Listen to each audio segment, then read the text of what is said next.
buku. Aku selalu habiskan duit aku hanya untuk buku.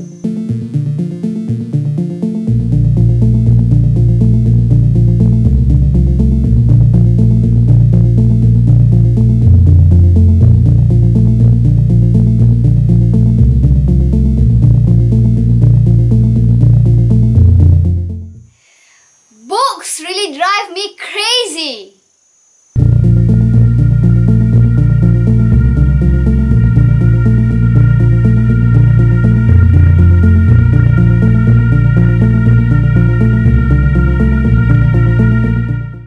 Bermula daripada zaman sekolah rendah ke sekolah menengah sampailah hari ini, I got excited when it comes to book stuff. Apa yang aku maksudkan ialah aku akan jadi excited when it comes to bookstores, used bookstores, library, book exhibition, book fair and more. Okay. Aku nak beli lagi buku but aku dah beli banyak buku tapi aku tak baca lagi. I used to be an addict when I was 14 or 13. Waktu tu aku memang gila-gila baca buku. I don't know what else I can do except reading. I enjoy reading. I feel pleasure. That passion, that moment and that deep feeling draws me to the quiet part of myself. When it is the moment only me and my books. That was so beautiful.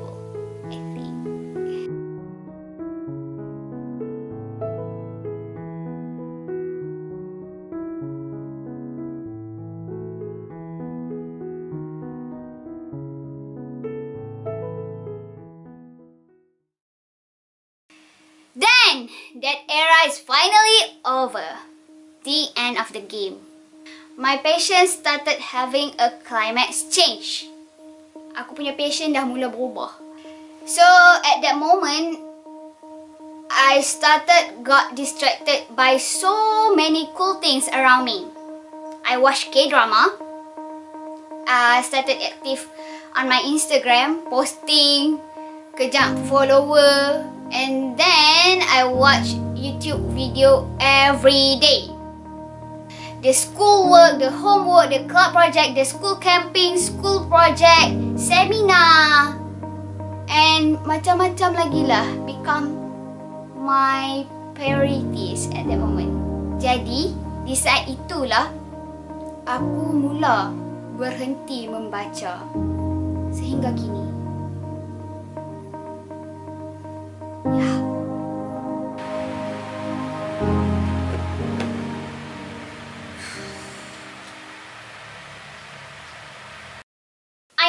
I know, it's quite nonsense. But ladies and gentlemen, bear with me.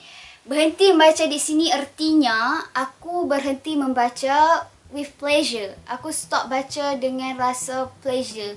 But aku lebih membaca ke arah test, ke arah exam, ke arah paksaan, secara paksaan with pressure. Sebab aku rasa kalau aku tak membaca something, aku akan rasa ketinggalan jauh di Laut Antartika, di pelusuk Antartika.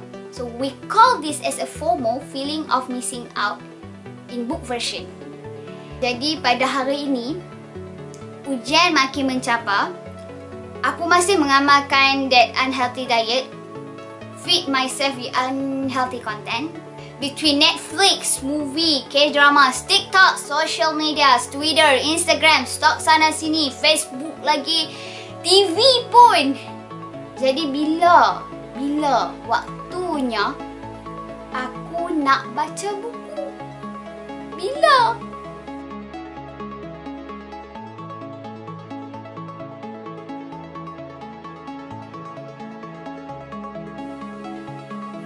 Jadi aku dah nak start give up. Walaupun aku dah berhenti baca buku, itu tak bermakna aku berhenti membeli buku. Jadi, last semester of my Tamhidi, I bought this book but never read it sampai habis. Tak pernah baca sampai habis. And then, akhir semester 1 of my degree, I bought this book as I thought, oh, I will spend my semester break with this book, to read these books. But, nah. We all know that's never happened. Akhir semester baru-baru ni, Book Access ada buat sales. So, I bought like 4 or 5 book. I bought this book. And aku terbeli lagi 2 buah buku dekat Book Access di Shopee. Sebab free postage. So, aku terbeli lagi 2 buah buku ni. But nah, buku-buku tu berhabuk di atas meja dan di rak buku seperti biasa. Now the problem is, first, there is so many books but not enough time. Then, I feel so anxious sebab aku nak baca buku tapi masa tak cukup. Masa tak ada. Aku rasa macam masa tak ada. Aku nak tengok movie, aku nak tengok K-drama, aku nak edit video lagi, aku nak buat YouTube videos lagi, aku nak buat ni, aku nak buat ni. So, bila aku nak baca buku, I feel anxious. This is what we call book anxiety. Dia akan jadi lebih anxiety bila banyak stack of book dekat bookshelf tapi hang tak pernah buka pun. Jadi, walau bagaimanapun, aku mesti habiskan semua buku-buku ni sebelum aku mati.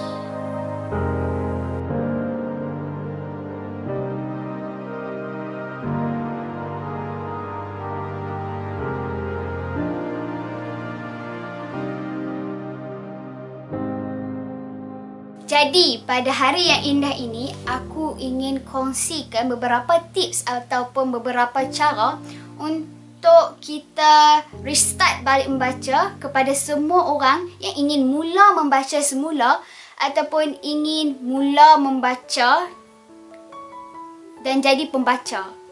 Ya, hampa tak pernah baca buku, hampa nak jadi pembaca buku. InsyaAllah pembaca buku yang tergar suatu hari nanti. So, this is the ways that aku cuba praktikkan selama seminggu. Okay, hi, Assalamualaikum semua. Okay, so welcome to my first day of this challenge. So, hari ni adalah hari pertama aku untuk cabar diri aku sendiri, untuk try untuk baca buku, sebuah buku dalam masa seminggu. Jadi, untuk hari pertama ni aku akan try gunakan tips number 1, which is tips yang pertama, mulakan dengan memilih buku yang betul. Choose the right book, okay? Dia tak kisahlah sama ada buku tu adalah buku komik ke, buku magazine ke, majalah newspaper ke, fiction, non-fiction, biografi, apa lagi, poetry books, travel log books, ataupun apa-apa, kisah dongeng, kisah dunia khayalan, apa-apa buku sahaja pun, apa yang kita rasa kita minat and kita boleh enjoy, and then pick that book. Let's say, kalau rasa kita lebih minat kepada komik, Detektif Conan katakan, then go with that comics. Alright, okay. Tips number 1, kita kena cuba untuk pilih buku yang betul-betul kena dengan kita, yang betul-betul kita rasa pleasure untuk baca, yang kita akan rasa enjoy untuk baca, yang kita rasa fun untuk baca, yang kita ikhlas untuk baca. Untuk tips yang pertama, aku sebenarnya tak tahu nak pilih buku apa, tapi aku akan pilih the untouched book, yang aku tak pernah sentuh buku tu, aku tak pernah buka buku tu, aku tak pernah buka langsung buku tu. So, that book is this one, Detour Raudatul Hifzah. So, this is the book that I will read for 1 week. Only 1 week. Okay, ini adalah buku yang aku akan baca untuk 1 minggu. Alright. Tada!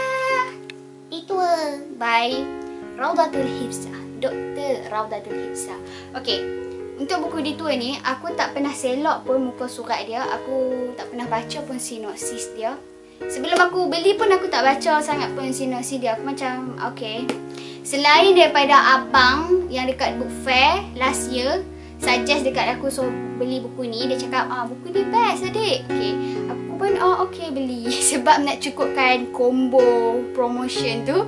So selain daripada tu, aku dapat rasa yang this book is different. Like kadang-kadang hang akan pilih buku ikut insting hang. So insting aku mengatakan aku boleh go dengan buku ni. Buku ni tak klise gitu. So that's why I choose this book to start my reading habit again. So yeah, Detour.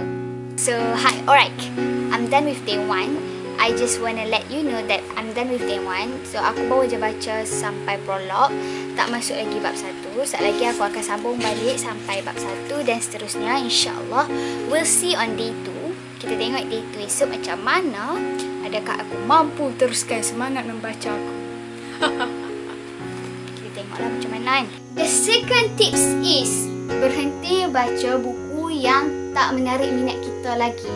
Let's say kalau kita baca buku A ni dan buku tu kita rasa macam kita tak liku, then stop reading and then baca buku lain. Kita bukan stop reading and then give up, tapi kita stop reading and then baca buku lain. Remember, our focus is we trying to build that reading habit. Kita ni baru nak membina, nak menanam sikap membaca dalam diri kita.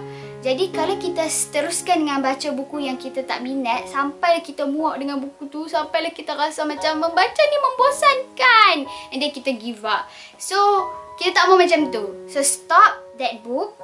Kita KIV buku tu set, and then kita pilih buku lain pula, and then baca buku tu. And then kalau buku tu pun boring juga, macam kita tak minat lah buku ni, okay, kita pilih buku lain lagi, and then baca buku tu. Sampailah kita betul-betul ada that kind of reading habit.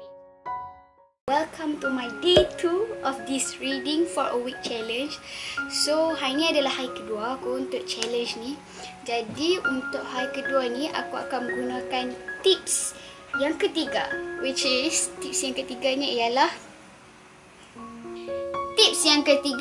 setkan masa setiap hari 10 minit sekurang-kurangnya hanya untuk membaca saja. Okay, alright, untuk tips yang ketiga ni kita kena set times within at least 10 to 30 minutes or 1 hour, ikut suka kita lah, tapi at least 10 minutes. So untuk aku yang nak restart balik baca ni, aku nak try buat aku baca selama 15 minit dulu. These are the time you will read no matter what. Waktu ni aku kena baca juga, walau bagaimanapun cara, apa-apa pun aku kena baca juga. Waktu ni 15 minit ni aku kena baca juga. Jadi setkan masa at least 15 minit, at least 10 minutes ataupun 5 minutes setiap hari. It doesn't matter when, but as long as you read, then that's fine. No matter what, you should read at that dedicated time. Okay, so imagine. Katakan kalau setiap hari kita membaca at least 30 minutes per day, maybe it's not impossible kalau kita nak baca buku, 5 buah buku at least dalam masa setahun. Hanya dengan 30 minit sehari. Mungkin aku boleh habiskan at first Detour, then follow up with Letters to God, then Heaven Sent, then Suicide Note from Beautiful Girl, You Are Loved, then following by others 5 books. During the year, remember, only 30 minutes per day. We will read all these books yang berhabuk kat atas meja setelah berkurun lamanya. No need all-time reading session. Just 30 minutes per day. At least 50 minutes pun okay.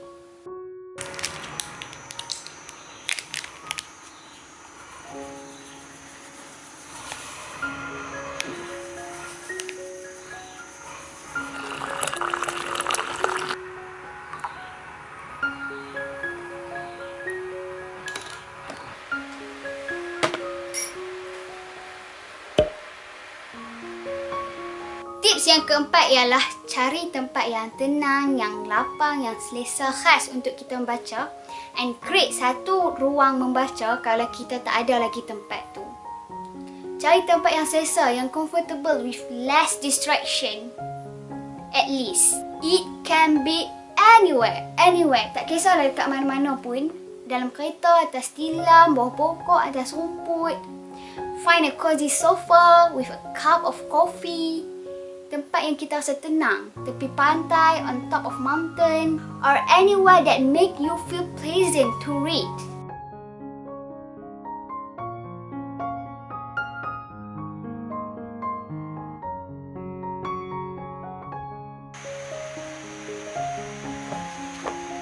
Tips yang seterusnya. Ini adalah tips yang kelima. Okay. Ada 7 semuanya insyaAllah. So, ada 8. Ada 8 semuanya. The next tip is... tu dia. Bunda dah Naruto dia. The next tip is... Stay focused and reduce your precious time with television, social media, telephone and others that reduce your focus. So, stay focused and kurangkan masa dengan TV, kurangkan masa dengan internet, kurangkan masa dengan social media, kurangkan masa dengan segala benda yang boleh menghilangkan fokus kita. Most of the time, kebanyakan masa aku dihabiskan di social media. Otak kita ni akan berjalan tanpa kita sedar untuk kita swipe ke social media. Kita tak plan pun kita nak tengok Instagram waktu tu, tapi tiba-tiba jari kita ni bergerak je tekan ikon Instagram kat situ kan. So kadang-kadang tu kita macam tak mau pun tengok Instagram. Kita dah insaf, kita dah mula menghargai masa. Tapi tanpa kita plan, jari kita ni akan bergerak, check, tekan ikon Instagram and then 2 jam habis masa dekat situ. So the solution is, first, turn off your Wi-Fi connection. Second, turn off your television and stay away from it.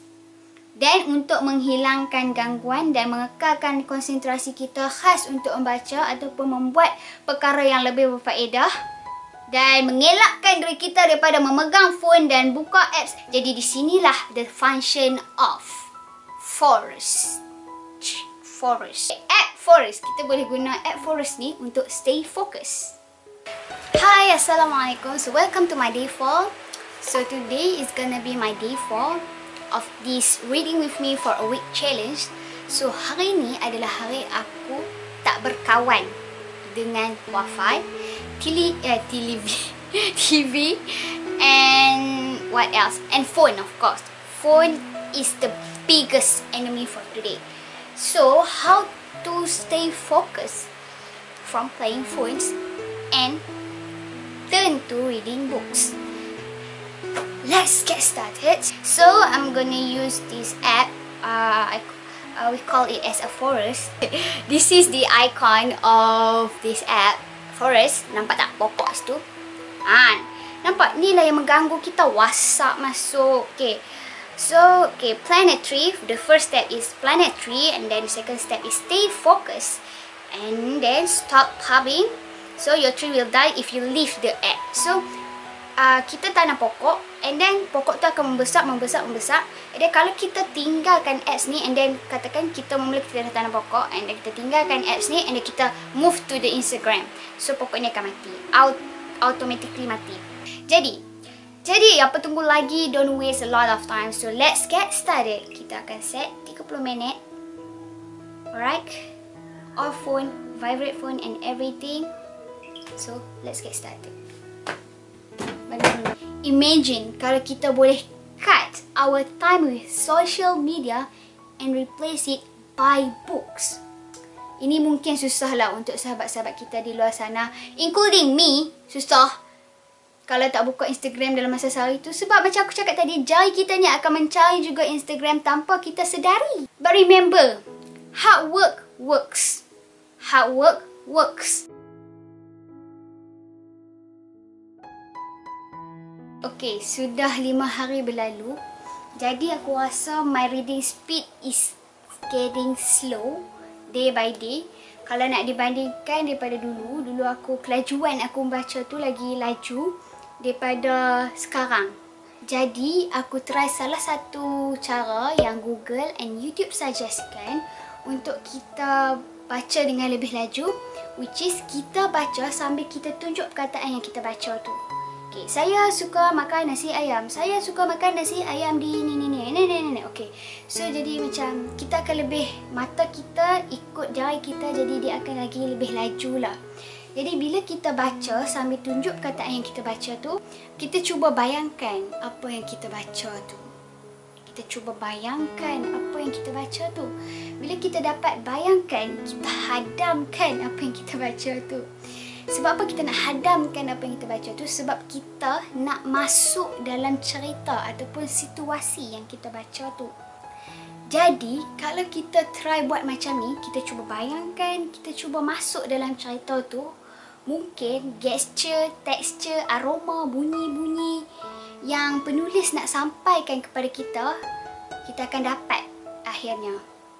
So, the point is, read speed with full understanding. Itu yang penting. And the most important thing is, hampa enjoy baca benda tu. Reading should be fun. And yeah, enjoy slow as you want. At least you enjoy. Sekarang ni, tips yang ke-7 ialah bawa buku bersama anda di mana sahaja anda berada. Okay, make sure, pastikan hampa bawa buku, and it is an essential things to bring, which is your book everywhere. Kena buat buku tu sebagai benda yang essential lah. Kalau macam aku sendiri, ini benda-benda yang penting yang aku bawa, which is phone, purse, mask and extender, hand sanitizer, camera tripod, kamera yang aku tengah rakam ni, and books, at least one book. Jadi bawa buku-buku ni ke mana sahaja kita pergi, and then bila kita ada masa kosong, isi masa dengan buku, bukan phone. Make sure hampa isi masa dengan buku lah, sebab berat beg je kalau bawa buku last kali kita tak baca kan. Lastly, kita dah ikut semua step and tips tadi, and now kita dah boleh follow up kita punya goal. Consistent, istiqamah, and try untuk develop kita punya goal setiap hari. Tapi janganlah kita target sampai kita sendiri tak mampu nak capai target tu. At the end of the day, kalau kita target tinggi sangat, kita penat and then kita stop sebab kita dah give up.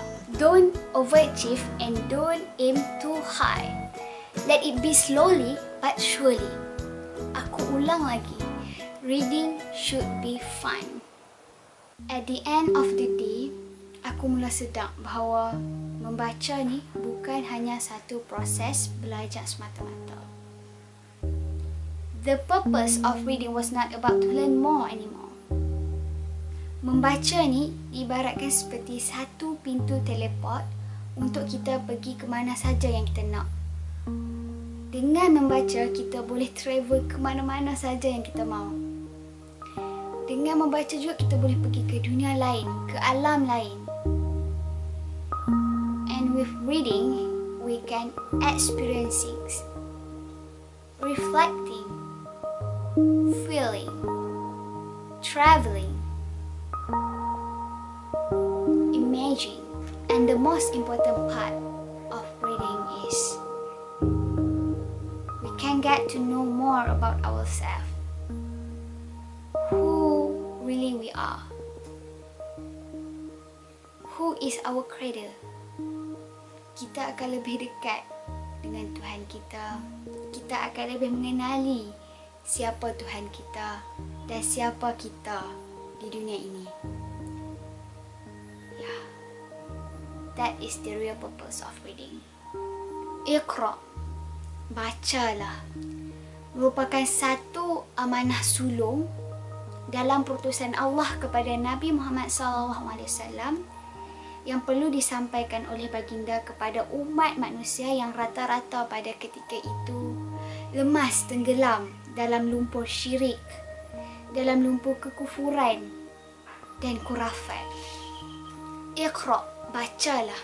Amanah ini merupakan tunjang kepada kebangkitan tamadun Islam yang akan ditegakkan melalui syariat Islam di bawah pimpinan Nabi Muhammad SAW yang berasaskan kepada ilmu pengetahuan, yakni diisyaratkan sebagai kepentingan kepada membaca dan menulis. Jadi betapa pentingnya untuk kita membaca ni dan menulis untuk kita mendapat ilmu pengetahuan itu sendiri. Jadi jelaslah kat sini yang kita boleh nampak bahawa ilmu ni sebagai asas yang disimbolkan kepada membaca dan menulis.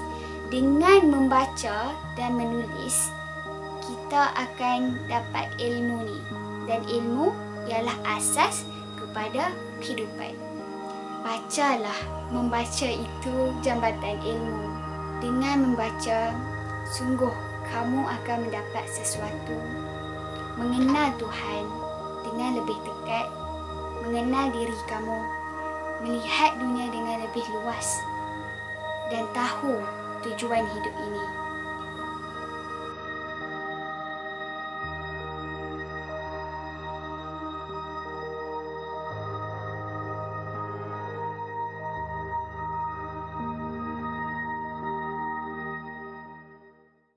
Let's get started. Balik ke belakang. Phone aku. He's okay. Books. Yeah, books.